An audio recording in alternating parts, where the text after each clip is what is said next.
በስመ አብ ወወልድ ወመንፈስ ቅዱስ አሐዱ አምላክ አሜን። ኒቆዲሞስ።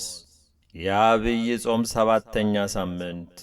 ሊቁ ቅዱስ ያሬድ የታላቁ ዐቢይ ጾም ሰባተኛ ሳምንት መጠሪያ አድርጎ በጾመ ድጓው አስቀድሞ በሌሊት የሄደ ከፈሪሳውያን ወገን ስሙ ኒቆዲሞስ የተባለ አንድ ሰው ነበር።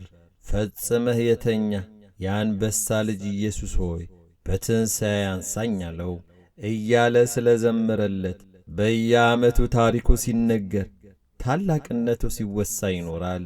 በመጽሐፍ ቅዱስ ታሪኩ እንዲህ ይነበባል። የዮሐንስ ወንጌል ምዕራፍ 3 ከቁጥር 1 እስከ 21።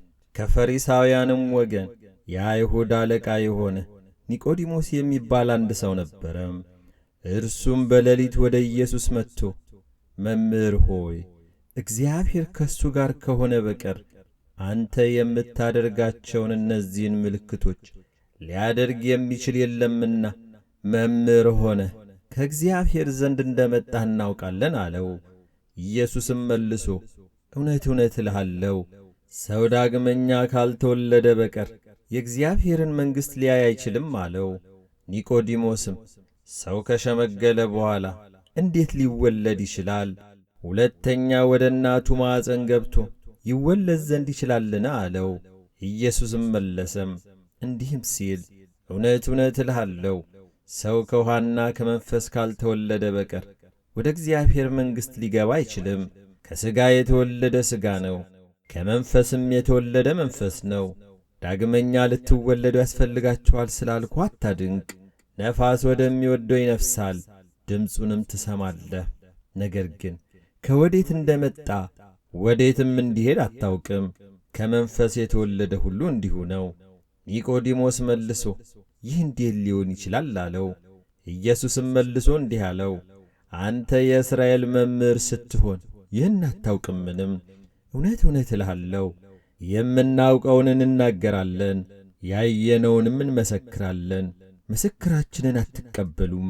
ስለ ምድራዊ ነገር በነገርኳችሁ ጊዜ ካላመናችሁ ስለ ሰማያዊ ነገር ብነግራችሁ እንዴት ታምናላችሁ?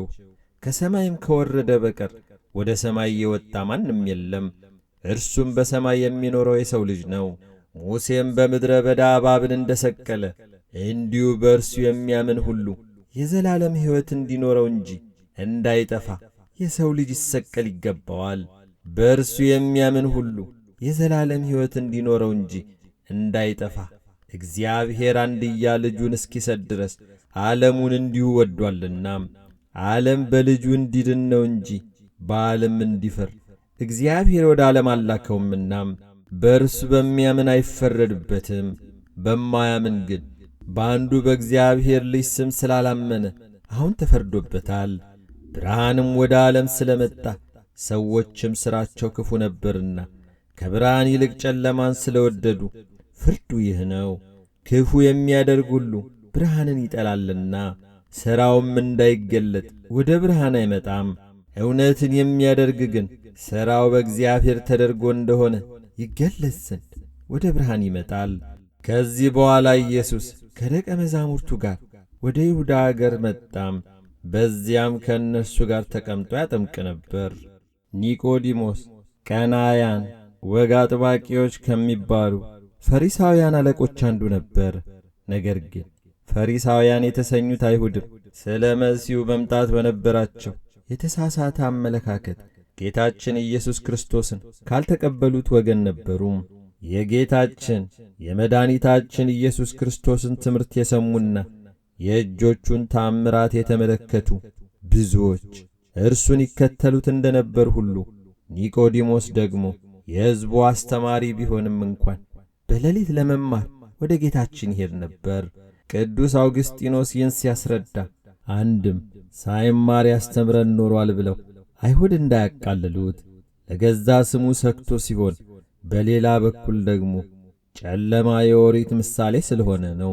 ወንጌልን መማር ወደ ፍጹም ዕውቀት እንደሚያደርስና የድኅነት መንገድ እንደሆነ ስለተረዳ ለመማር ወደ ጌታችን መጣም።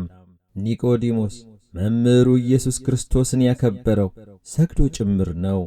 ኒቆዲሞስ ሰንበትን ላከበራት ጌታ በመንፈቀ ሌሊት ሰገደ እንዲል ጾመ ድጓ ዘኒቆዲሞስ ዘሰንበት በመምህርነቱ ሳይመጻደቅ ከጌታችን ዘንድ ለመማር መምጣቱ ታላቅነቱን ሲያስረዳ፣ ለዘመኑ መምህራን ደግሞ ትምህርት የሚሆን ነው። ጌታችን ኢየሱስ ክርስቶስ ምስጢረ ጥምቀትን ያስተማረው ኒቆዲሞስም ትምህርቱን ተረድቶ እስከ መጨረሻው ጸንቶ ለመኖር ችሏል።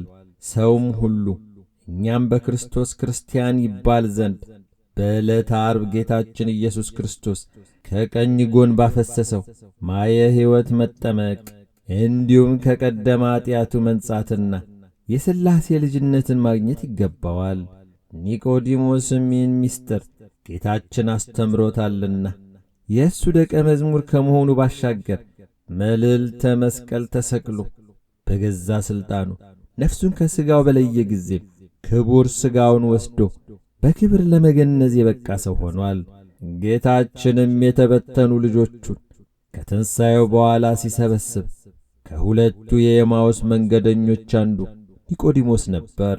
በዚህም ጌታችን ከትንሣኤው በኋላ ከተገለጠላቸው የመጀመሪያዎቹ ሰዎችም መካከል አንዱ መሆን የቻለ ታላቅ ሰው ነው።